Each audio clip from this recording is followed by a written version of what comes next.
Strip mining and mountaintop removal are two methods of surface mining used in coal removal that involve removing the layers of soil and rock above mineral deposits to expose the veins of coal.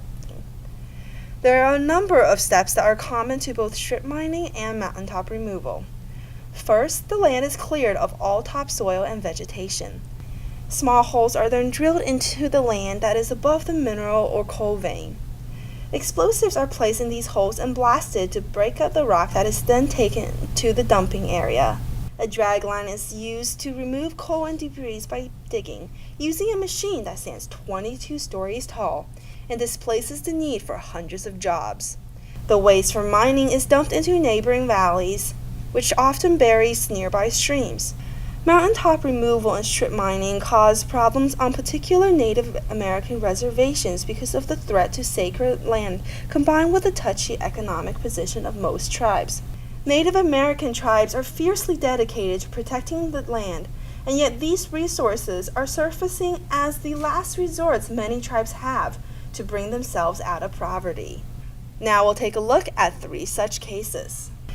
The practice of strip mining got its start in southeast Illinois near the Middle Fork and Salt Fork rivers, where the Kickapoo Indian village was located.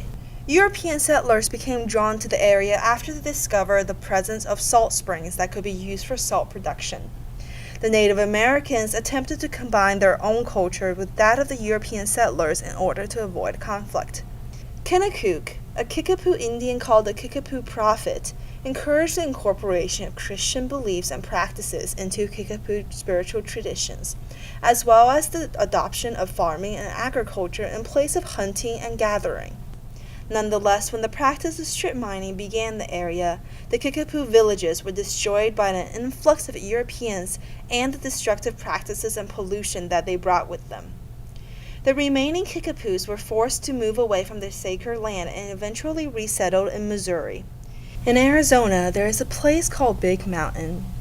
Native Americans of the Hopi and Navajo tribes have been living on this land for hundreds of years. The most prominent geological feature of the reservation is Black Mesa, so called because of the many coal veins that run through it. In 1964, the Peabody Western Coal Company became aware of this coal at Black Mesa and wanted to mine it. The company finalized a contract with the Navajo and Hopi tribes in 1967, giving Peabody exclusive and unusually generous mining rights on these tribal lands.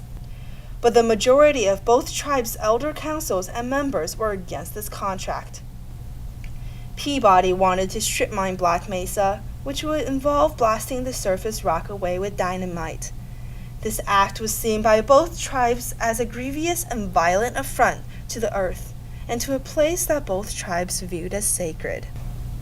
Furthermore, Peabody was proposing to use a water slurry to transport the coal to a power plant hundreds of miles away. But northeastern Arizona is a desert environment, one in which water is extremely scarce, and even the smallest alterations in water levels have enormous consequences on the natural environment.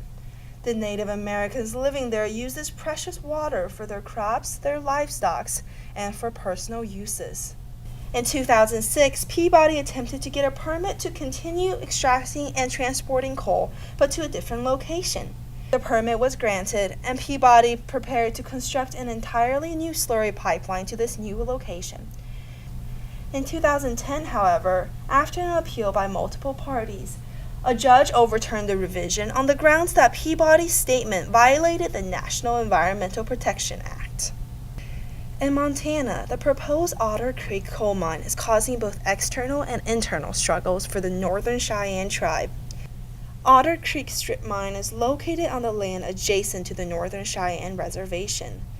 Traditionally, the Northern Cheyenne have been opposed to coal mining, but the economic incentives from supporting coal mining are appealing. It has become a clash between tribal traditions and economic self-sufficiency. Sacred ceremonial and ancestral burial grounds are also in the crossfire.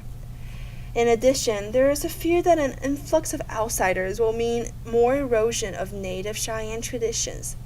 In June 2009, the tribal leadership officially endorsed the mine, but unanimous consensus within the tribe was still far from being reached.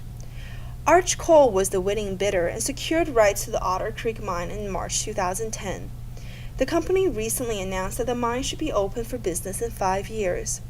In the meantime, the Northern Cheyenne continue to debate the pros and cons of creating an economy that could destroy their land and people. These 3 case studies exemplify the impact surface mining has on Native Americans. But perhaps the most controversial contemporary example of coal mining is in the form of mountaintop removal in the Appalachian Mountains. There are more than 1,210 coal mines in the Appalachians as of 2009. 723 of those are surface mines. Mountaintop removal started in West Virginia in the 1970s and has since been the cause of the removal of more than 500 mountains. Communities around the mines have also been destroyed due to the excess waste from the tops of mountains. This waste causes flooding and the contamination of water. Additionally, local miners have been losing their jobs, replaced by big machinery and corporations. Though the Native American tribes of West Virginia have been displaced and scattered, there are still around 5,000 Native Americans in the state, and many are taking a stand against the destruction of mountains, which have been a sacred part of the Appalachians for thousands of years.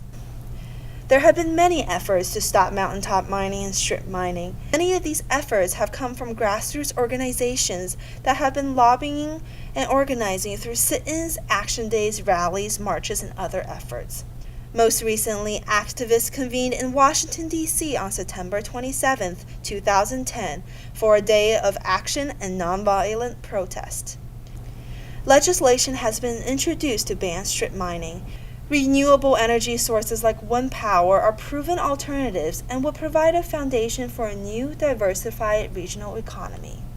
We cannot continue to mortgage the future of coal mining regions and Native American tribes for the short-sighted gains of a special interest industry.